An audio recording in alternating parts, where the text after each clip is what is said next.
most importantly, enable the curation. When we're talking specifically about this area of NFTs, is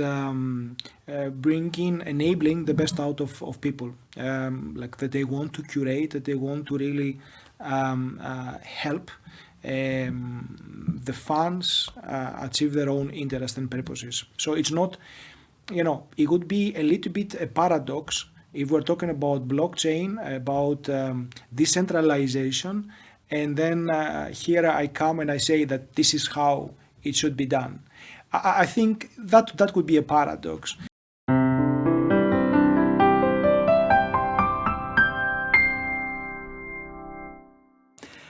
Today I have with me Paris Nikolopoulos. He's the general manager of Coca-Cola Romania.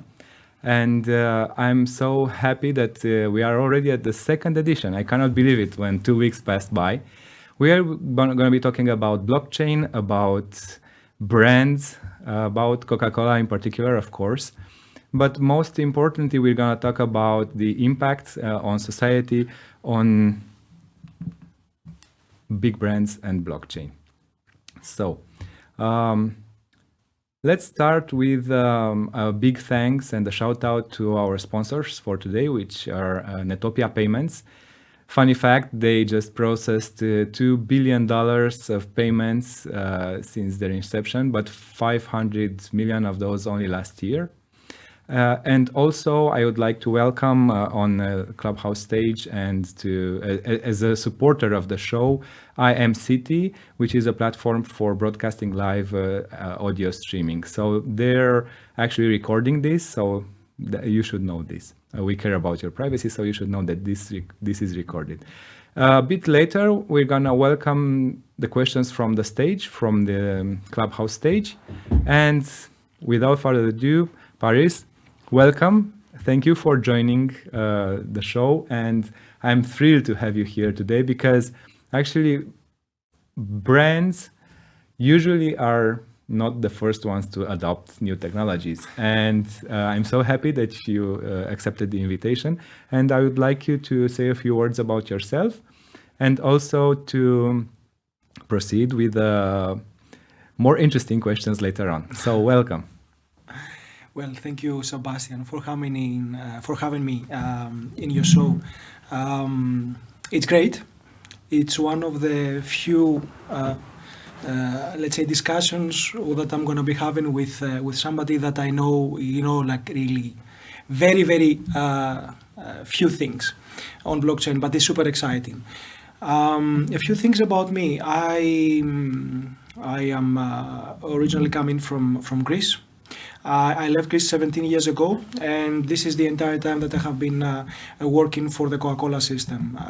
I do have a finance background, and early on I realized that I wanted to expand a little bit much more career path, following a general management direction. The beginning in Switzerland as the country manager for Coca-Cola in Switzerland, and since October 2019 in Romania as the country manager. So I had a little bit the chance to experience Romania and specifically Bucharest pre-pandemic. It's really exciting to be part of Romania for many reasons. First of all, the internal ones, the Coca-Cola ones. Romanian market is one of the worldwide known markets in our Coca-Cola system, and many best practices coming out of Romania in terms of execution, marketing. So we are really super proud about the progress that we have made and as well the potential that we see in Romania. And more importantly as well for being part of a country with so much potential, so much, dynamic. I'm super excited about, above all, the people that I meet. So human capital and the desire to have a positive impact for the society, for businesses, it has been a common thread in all my interactions with everyone in Romania.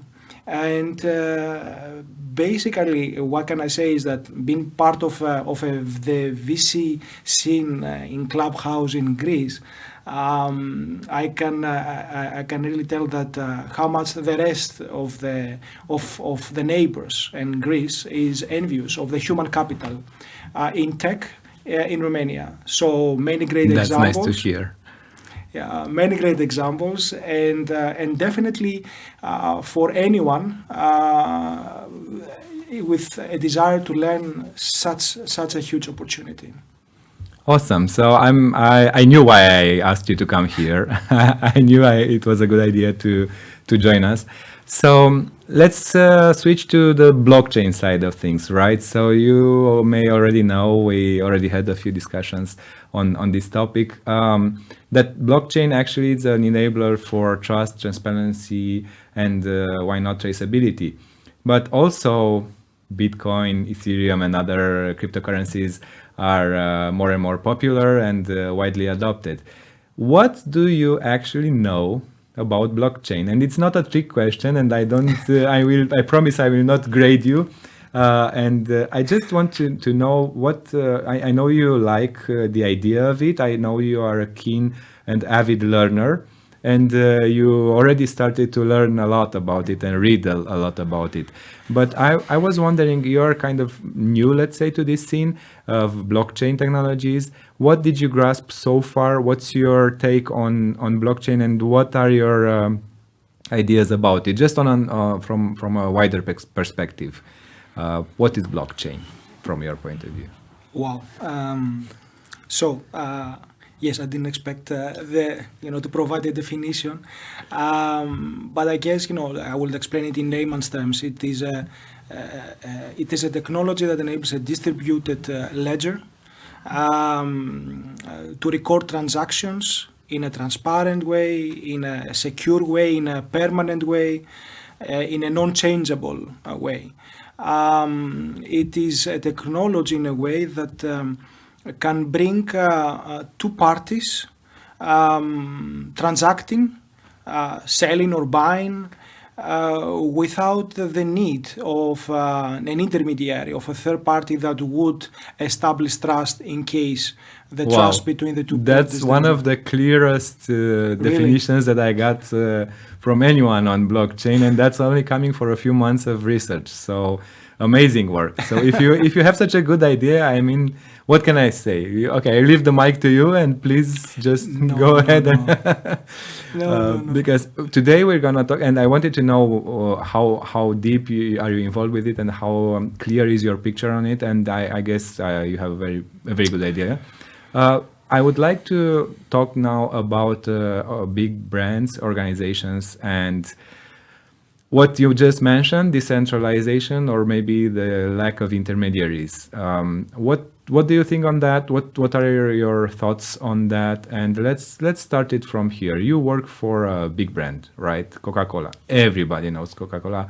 Hopefully everyone loves Coca-Cola. I know a few people that don't, but okay, let's focus on the good side. What is your thought on blockchain and big brands? So I think that basically I was starting to learn a little bit about blockchain out of curiosity. What I can say is that the topic of transparency, especially when it comes to the supply chain side, it's very important. The provenance, the confirming that what you're buying is what it is.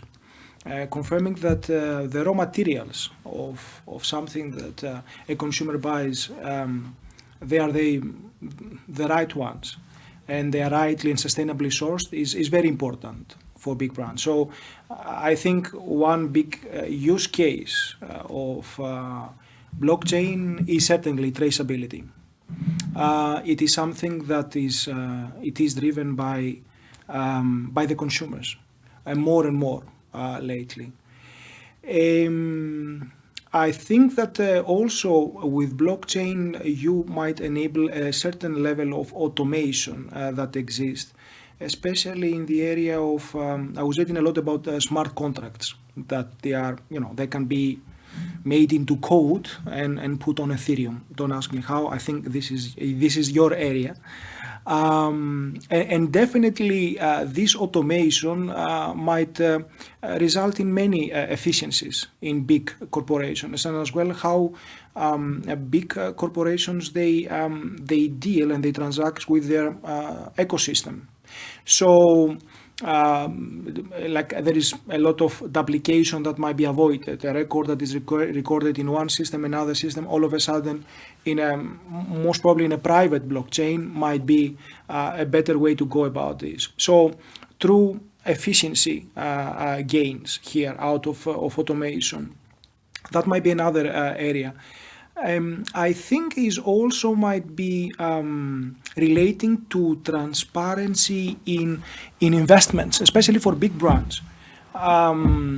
Marketing is a core thing. The way that we communicate is a core thing. So increasing the effectiveness of marketing could be another area. Like, so you invest one euro or one RON in a certain campaign. How much of that is translated to real consumer impact? Because there are many, especially in the digital media, there are maybe a lot of intermediaries that securing the transaction. So less touch points, less cost, more value for and return on investment on the marketing side of life. I think that might be a few areas. So traceability, it is one key area, and another one is basically automation that could be provided by breaking the barriers of certain intermediaries that might be on the way. I think you are definitely correct, and that's one of the things that Tailpath is actually doing, traceability. But I won't go into shameless self-promo here. I just want to touch a point which is also something we discussed previously, but I would like to add it today on our agenda, which is how organizations may benefit from it in terms of human resources and how they are actually built. So right now we have this pyramids way of thinking in big corporations, and usually there's a top-down approach for it. Now we see with the blockchain technologies that there are these things called decentralized autonomous organizations. And is this a real thing? Is this something that might happen soon, or is just a dream? What's your take on it? I mean, you are in an organization that is actually very top-down, right? I don't know how independent Coca-Cola is and the countries and how they work, but I guess it's a corporation, right? How do you think this will end up? Or is there room for improvement? I want to not ask a tricky question. Just what do you think on decentralizing a bit this whole organizational infrastructure? Well, let me start by the obvious, which is there is always a room for improvement. Coca-Cola is part of the corporate world, of course, but obviously we have been evolving over the last 135 years. The current way of thinking, the current way of working within the company is not anymore a hierarchical decision-making process. What I mean by that is, like, usually the information is concentrated at the top of the hierarchical pyramid, and then one person or a few number of people, they take decisions. Obviously, when you are addressing a global audience that is rapidly changing, it might not be the most optimal way of working. That is why in the Coca-Cola company, we see that the most optimum way going forward is much more on a network basis. So having smaller, agile teams with certain functionalities, and above all, not in a hierarchical way, working with a clear set of priorities, making sure that we are leveraging the best of each one of us, of our background, of our expertise, behind the common priorities. So rather than working for any pyramid, pyramid. So that is the network way, the network model that we are Is working this on. actually happening today, or is it something that we aspire to? Or This is something. It is a process. So we have started this journey as of last year, and obviously it is a journey getting into. are you using any kind of blockchain, or are you relying on regular technology? If we were using a blockchain, at least on that way of working, obviously we have more material to add in our today's discussion. No, blockchain is not part of. But it seems to me that you are doing something that is ahead of their times. I mean, if I understood correctly, you are actually already using a kind of cell network approach, so that these individual entities, maybe from country to country, are taking their own decisions as long as they're following the main mission and values and so on. So it seems pretty decentralized to me. I don't know. Well, I never thought about this. It's an interesting approach. Definitely, it is how we, how we solve problems. It's the right direction that we should start with versus any kind of technology. So, but that's interesting. It's interesting. Well, then Blockchain of way of working. let's move then to a more interesting topic, a lot more interesting topic, which is geopolitical issues. So you said, I'm not forcing you to answer. I'm just curious on. I know Coca-Cola is a global brand, right? So it's everywhere. Everyone knows about it, from I don't know, India to Africa, from Europe to US, from you name a country, and they probably know about a couple of things, and one is Coca-Cola. How about the limits? Where are the boundaries? So probably I don't know, North Korea, Cuba, Iran. What's the limit? Because I'm asking in terms of blockchain, of distributed technologies, and of libertarian philosophy. At some point, Coca-Cola, of course, it's a big company and a big brand, and it's centralized. I mean, even if they're working on a local level and they give you a lot of freedom, how do you see it in the future in terms of geopolitical consequences? If these things go out of control and the blockchain takes over and everything is decentralized, how will this align with the values of a big brand? It's, again, I know, a quite difficult question, and I'm not forcing you to give any official answer. This is just us here and the followers, a few thousand people that see us later on. But Well, I mean, it's not about geopolitics. Most probably what you're referring to is local relevance. I must say that Coca-Cola is perhaps one of the most democratized brands. Everybody can enjoy Coca-Cola. There are no barriers to the consumption, and everybody, tastes exactly the same Coca-Cola all over the world. That's the first thing, and that is an important imperative. How locally relevant we are, and the other piece of that you're bringing is about the ownership of the brand. I think a better way and most easier way that we can see it is we see ourselves as brand curators.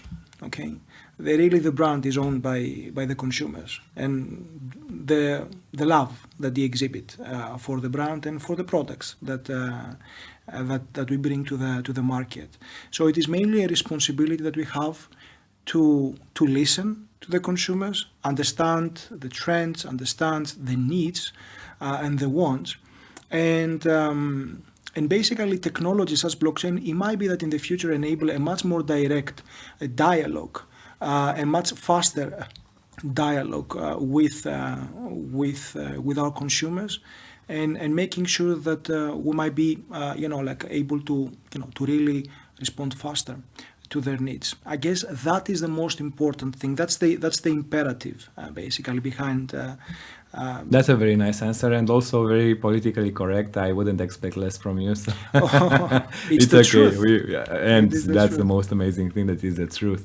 So I just said libertarian philosophy, and I was wondering if you are familiar with it, and what is your opinion on this movement, let's say.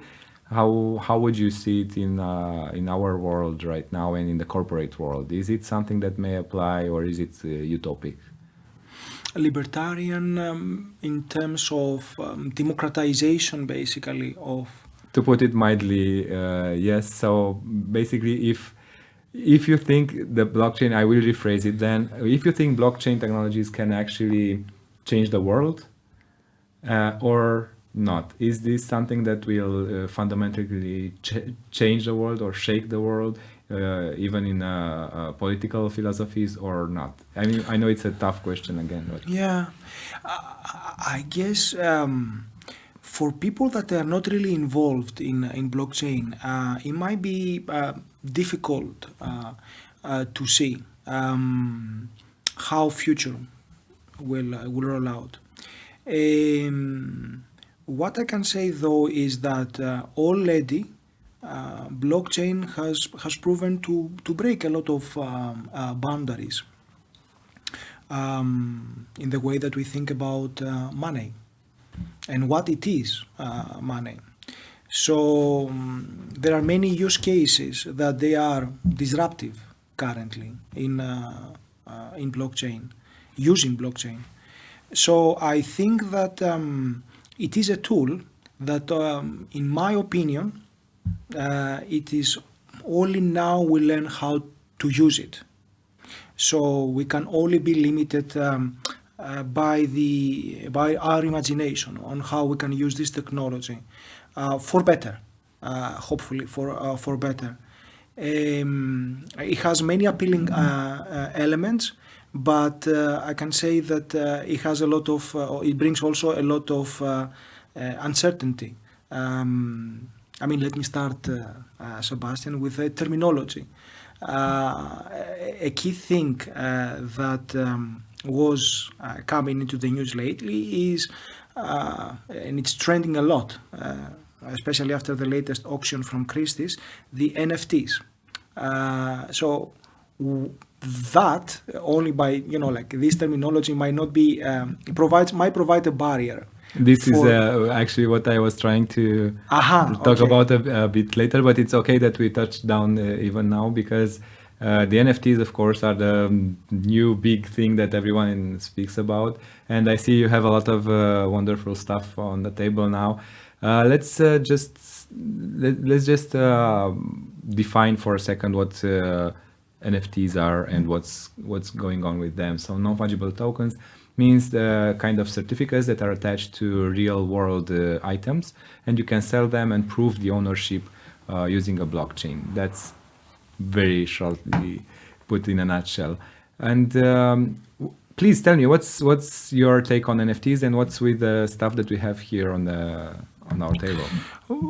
Only recently, actually, I started exploring this, and obviously, like big transactions, such as the one that was performed increases with 68 million euros, a piece of digital art, basically, was sold. So that like really attracts the attention of many people, the people, if I pronounce it correctly. So and by trying to a little bit unpack this transaction, like you might get into you might be getting into some basic concepts of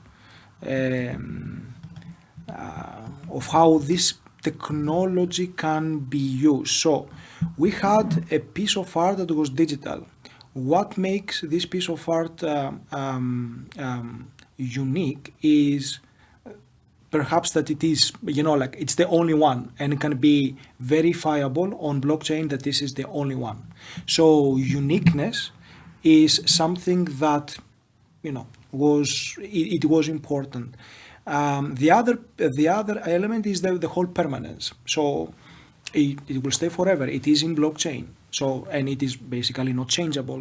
Somebody cannot really add an extra pixel there because it's just not possible. It's not going to be validated by the blockchain. I don't know, validators, by the blockchain stakeholders. Let me put it like this.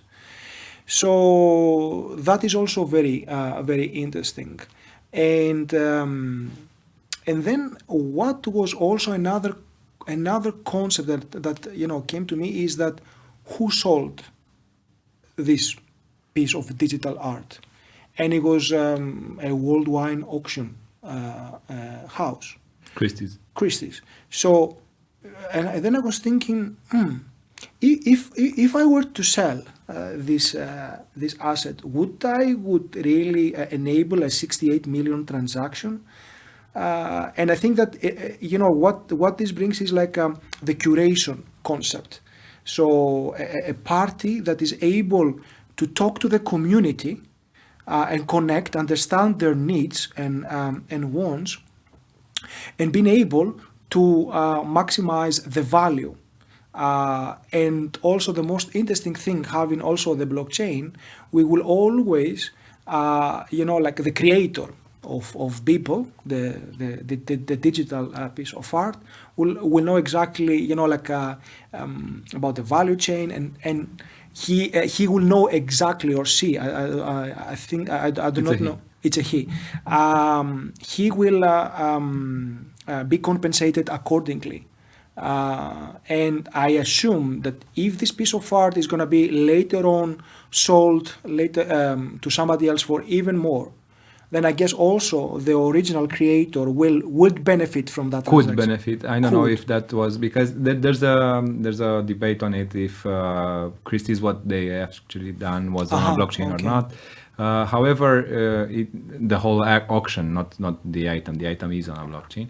I've seen that the person that got it is a billionaire that is very into blockchain. So I don't think he's gonna sell it.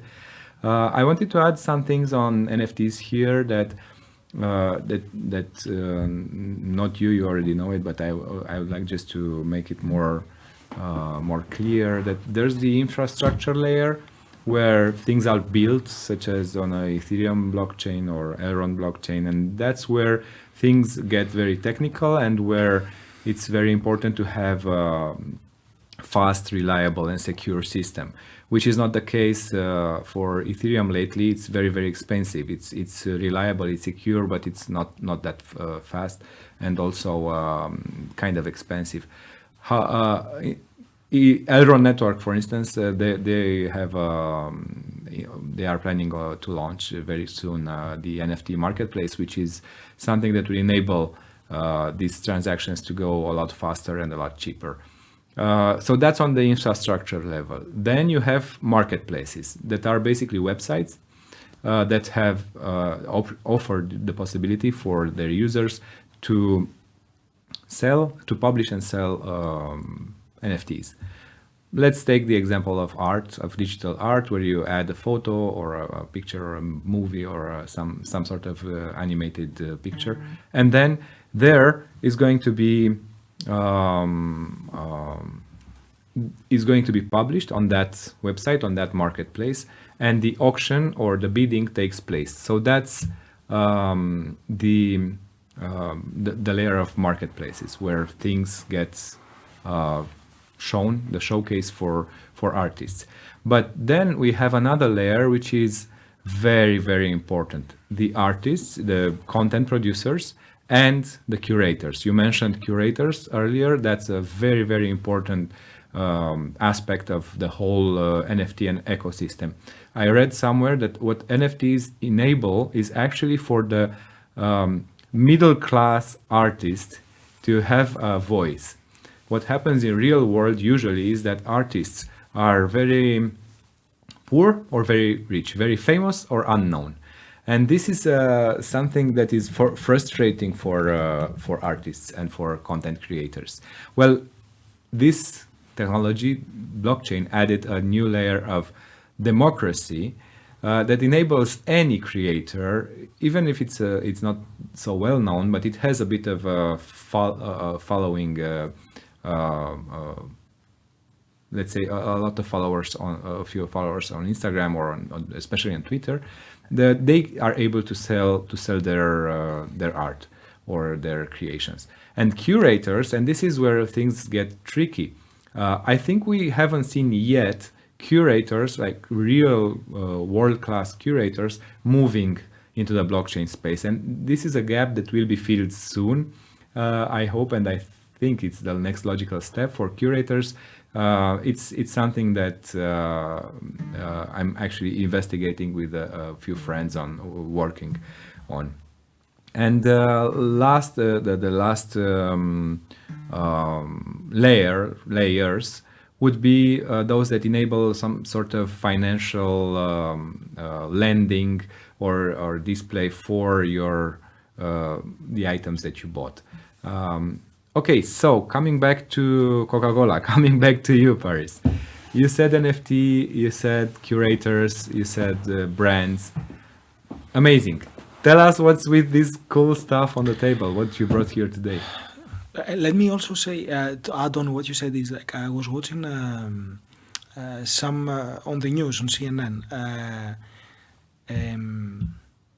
I was watching a video that was actually it's like tapping into what you just mentioned, like artists from Nigeria. And I have been in Nigeria. It's a beautiful country, lots of colors.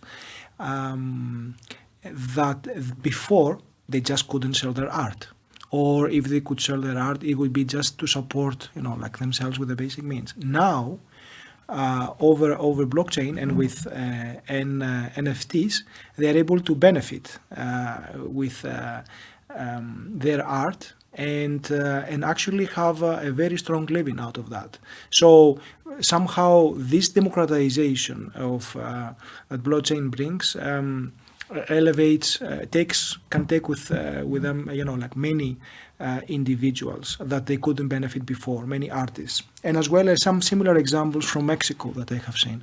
Very inspiring, especially now during the COVID pandemic. All of these use cases, they were leveraged. So super cool.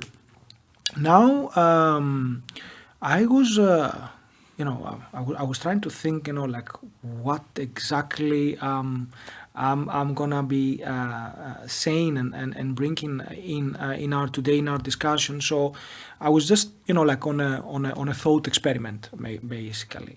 So what we have is collectibles. So individual items that really exist.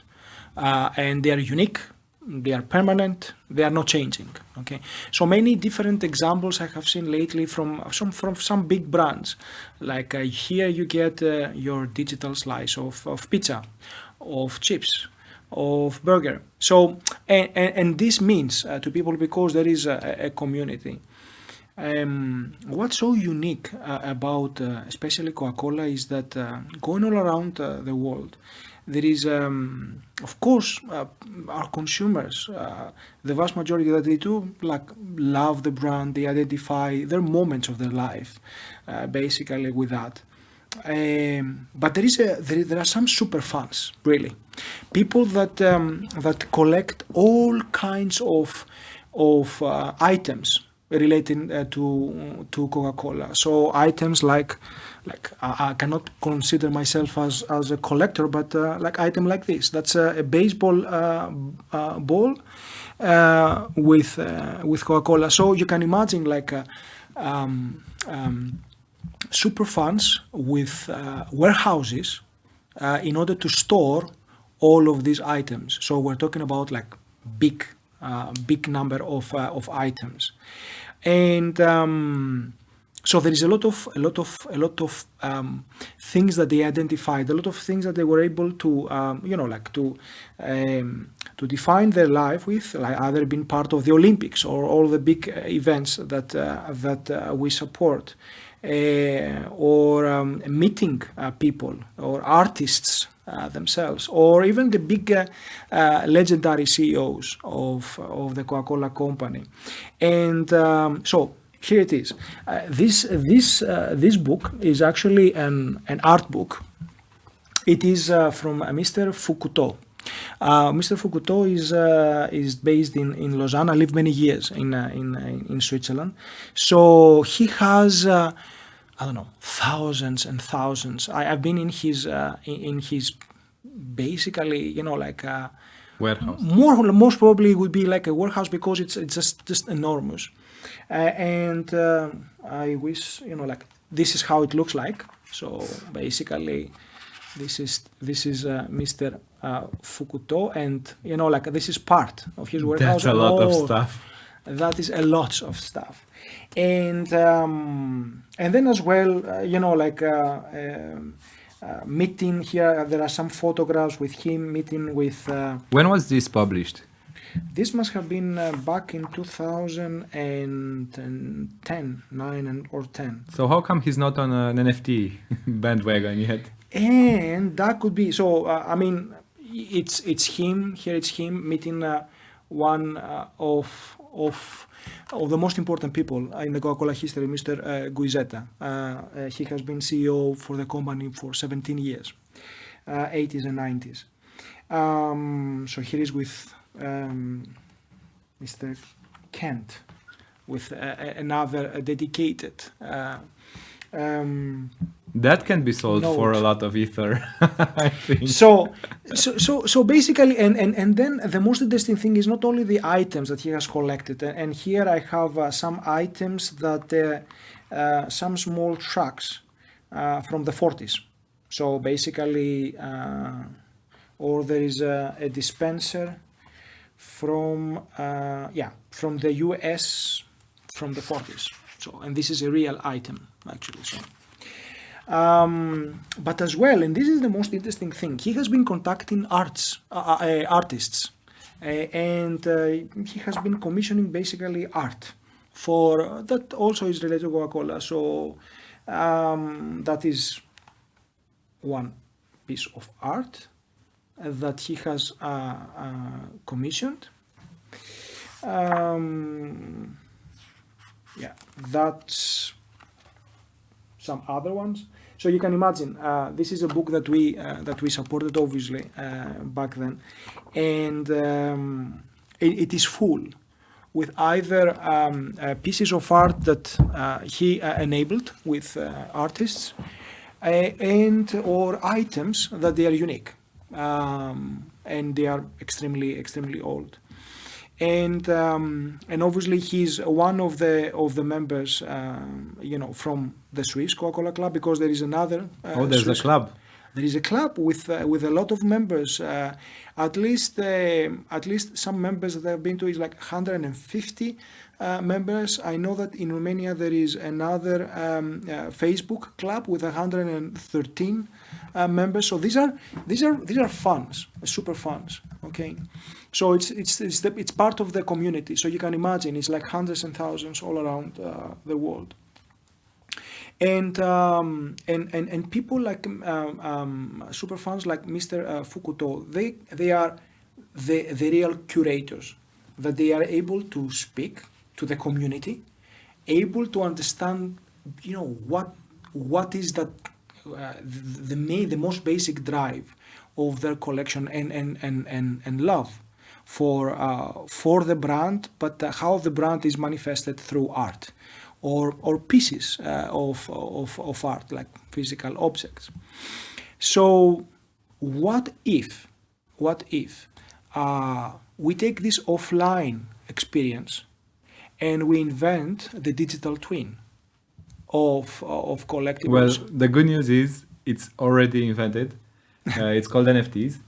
And let me get this straight. So I think this is kind of mind blowing. That we have Coca-Cola fans, right? We have Coca-Cola memorabilia. We have all these items that are very, very old, more than 100 years old. And all of these could be somehow translated into their digital certificates or digital versions, even art that can be created for this purpose, linked to the Coca-Cola brand and the Coca-Cola fan base or user base. And I can see this happening also for other brands such as Apple. There are Apple fanatics. and Harley Davidson and a lot of other brands. And I know Nike did something on even patenting something on NFTs. And how about Coca-Cola then? Because I see, okay, you've done something, you've supported this person in Switzerland, and you've actually helped him publish a book. How about moving towards NFTs? What do you think? Is there an opportunity to do this from Coca-Cola, of course? Uh, I guess so. I mean, this is just a thought experiment. You tell me, like whether the technology could be used for this type of use cases. But like at least as I was thinking about this, it's mainly helping the our fans base, consumer base, get connected, feel much even more, enable them being much more part of the brand.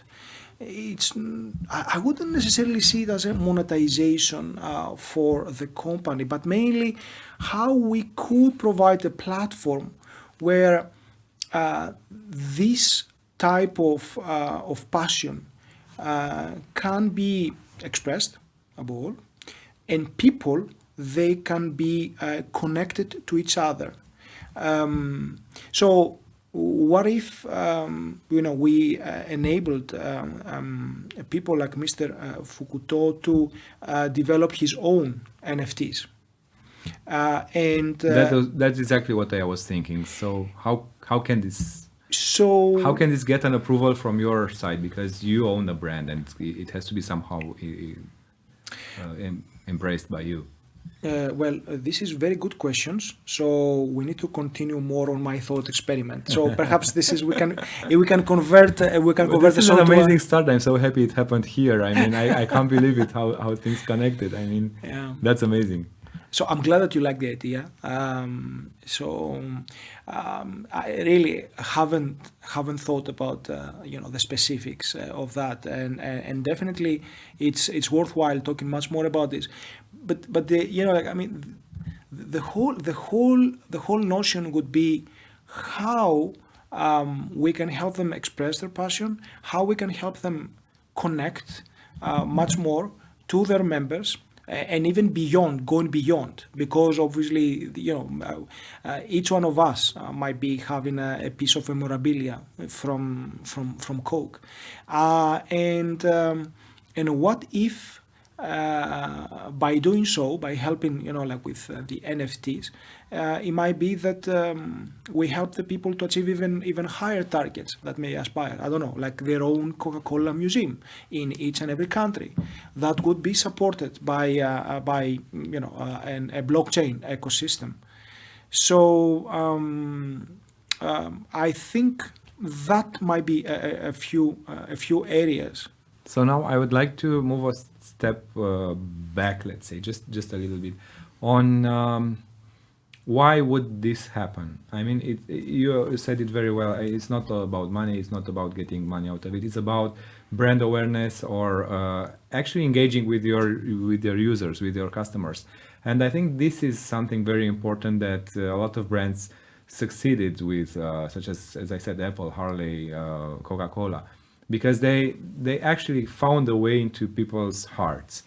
And what do you need from your consumers, customers, clients, fans? What do you need from them?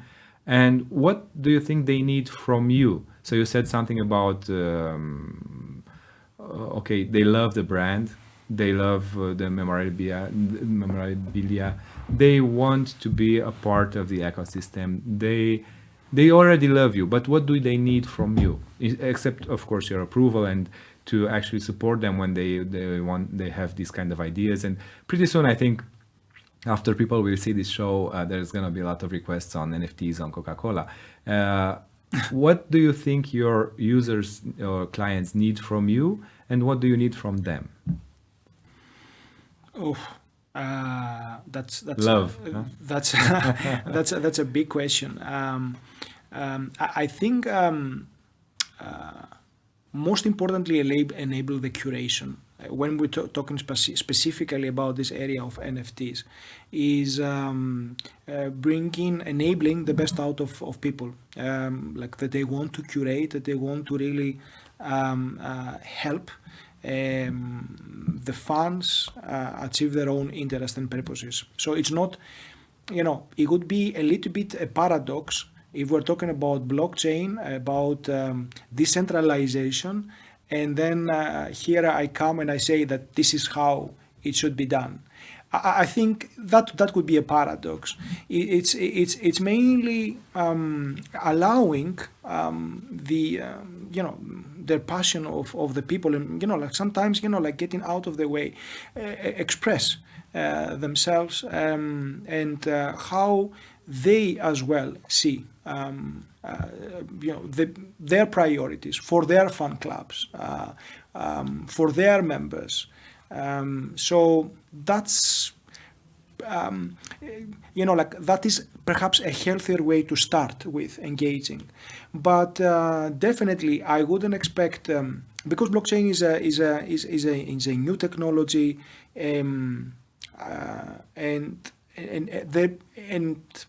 the terminology, the difficulty a little bit when you're dealing with that is like has a barriers to adopt it. Okay, so if we really see the value and the use case, is we can take the responsibility and perhaps bring it, enable this platform, bring this platform for this community.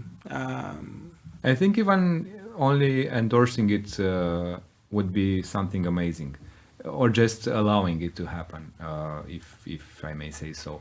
And I'm thinking now this is big. I'm actually a bit shocked because I had no idea we're gonna uncover something so cool. Coca-Cola going into NFTs live here on Cryptox. So at least considering it. So that's amazing. Let's just stick on the thought experiment. Thought experiment. It's still amazing, and it gets me very excited because I'm pretty sure you're not the only one thinking like this. And even without your consent, I think fans will still gather old bottles, will still create amazing Coca-Cola art and so on. It's just a matter of time until they move it towards a more digital space or on a blockchain. So now I would like to ask you a few things about rewards or loyalty programs, because I remember as a kid I always saw these codes that you had under the caps and you could send them and win something and so on. This is of course a bit obsolete nowadays, and I know you are going towards privacy, putting privacy first and taking care of your customer needs. What do you see on that front? What do you see on that topic of loyalty programs, rewards, getting up to date, getting into maybe the blockchain space or cryptocurrencies and so on? Is that a thing that might be possible or not? Or are you moving fast enough? How are you dealing with innovations within the Coca-Cola company?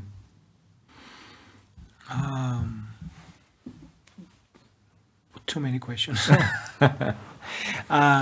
Here it depends. It depends on.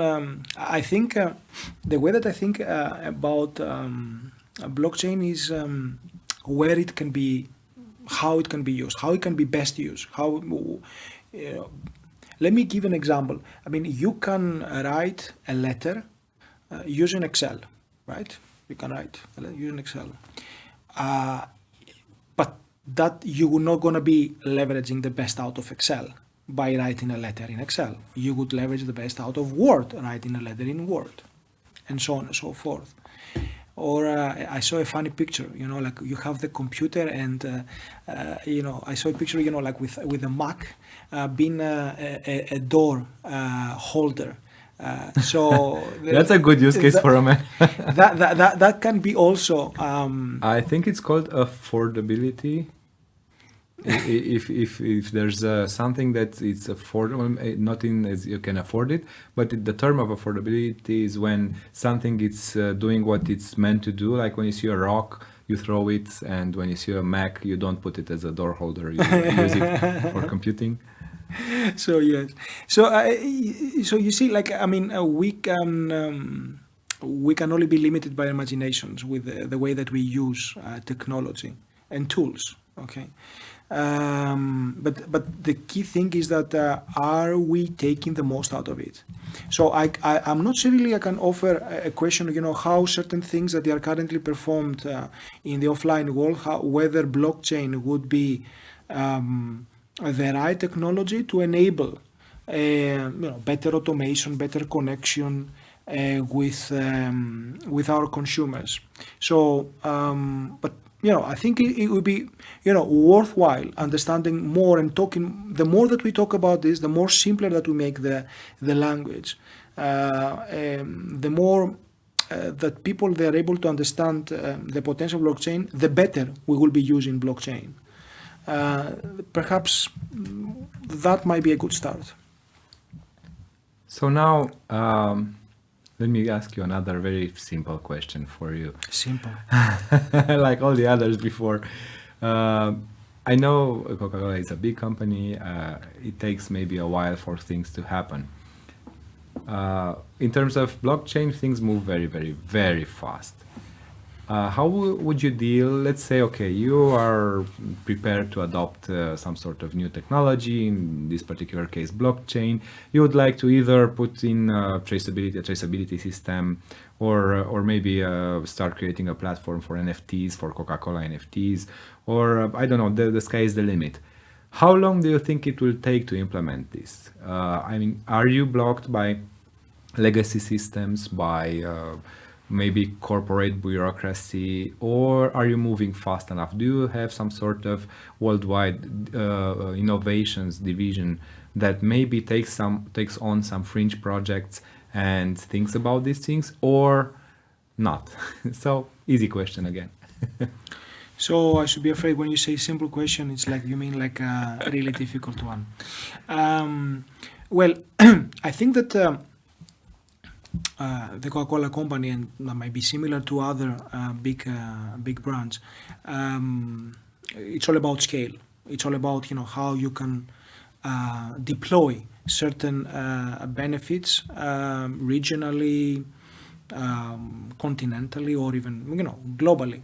So that is a key thing, and obviously this is a big part of our business. But at the same time, we try to optimize this portfolio of brand so that we are not carrying with us perhaps brands that they have already reached their potential. Perhaps they are not growing anymore. So focusing really on having optimized portfolio, this is important. Now, innovation is also very important, because without this, you cannot really aspire for the growth rates that we aspire globally and locally.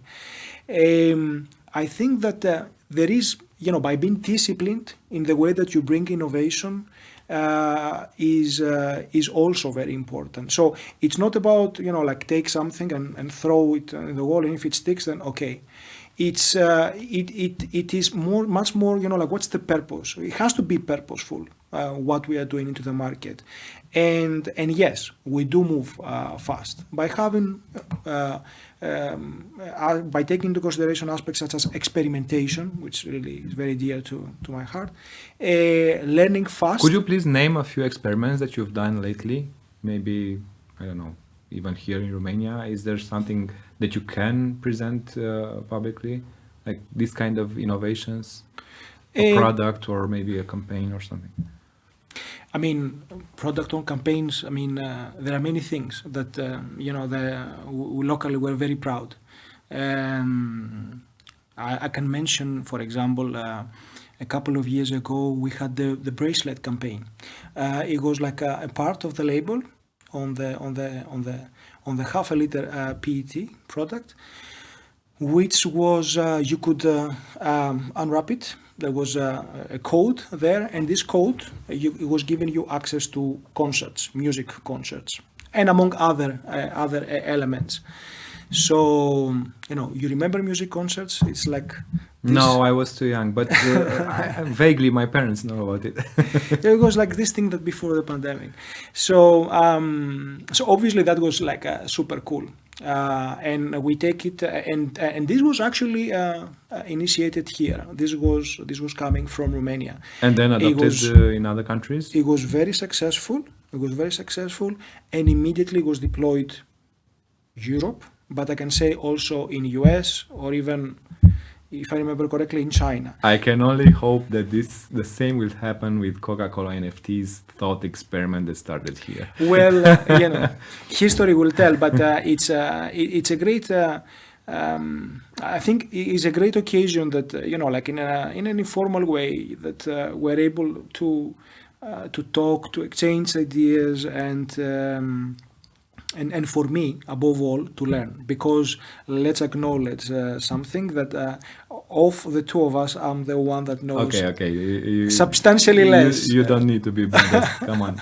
People know by now. So I would like now to take the chance to ask to get someone to ask us anything from the audience on Clubhouse. It's a logistic nightmare to have both Clubhouse and the other streaming platforms live. So if you want to ask something, now it's your time. If not, we still have a few minutes left. So let's move then to asking people from questions from the audience. Till then, I would like to ask you, let's say, a final thought on blockchain, big brands, and Coca-Cola in particular. There's no commitment here. You don't need to sign anything and to promise anything. I would love to, but just your thoughts as a private person, individual, and also as a Coca-Cola representative on blockchain, brands, new technologies, innovation, and getting maybe faster to your customer and to their hearts. So a final thought. So that's a final thought. Yeah, optimistic if it's possible. I'm very glad, because this is exciting times for our company, locally and globally. I've been working for 17 years for the Coca-Cola system in many countries, and I couldn't be more excited being part of an organization with such a dynamic which is driven by scale, purposeful scale, but as well at the same time, which is like on one end, and on the other end of the paradox is like the innovation piece, and really putting many things around innovation in branding, in product side, on technologies. I mean, we haven't even touched points such as the route to market, and how from offline you go to online. So it's great that there is this convergence of technologies that they come together in our ecosystem, and we're able to get better and constantly get better. So it is definitely an exciting time, and this is not a promise. It's really my reality. So no commitment yet. However, I'm so happy to see you so open to blockchain and to new technologies. We're gonna have a lot of new interesting people here on the show later on the next editions. For now, I would like first to add an errata that it was not affordability, it was affordance. That's the word that I was looking for. So when you see an object and you think about it, when I see this glass of water, I think about drinking it, or I may put it on an electrical socket so that I'm blowing things up. I think the first option would be a lot wiser. So that's called affordance, not affordability. Sorry about it. Then I would like to close up by giving again my thanks to Paris Nikolopoulos, the general manager of Coca-Cola Romania, that joined me today. I'm thrilled that I found out a lot of interesting stuff, especially on the opportunity of maybe getting the fans, the Coca-Cola fans, on the NFT bandwagon or an NFT ride. I would like to mention again and to thank Netopia Payments for sponsoring this show. And I'm happy that IMCT broadcasted for the first time the Clubhouse event on their website. I hope the technical difficulties on the Clubhouse room were not that big. We're getting there. We're getting better. Thank you for your patience. So that being said, I'm thrilled that blockchain technologies get more traction and more use cases day by day, not only on the cryptocurrencies and payments sides, but also on NFTs and on curation and art and so on. So join me a couple of weeks from now. Don't forget to subscribe to the podcast, and thank you one more time. Cheers. Thank you, Sebastian.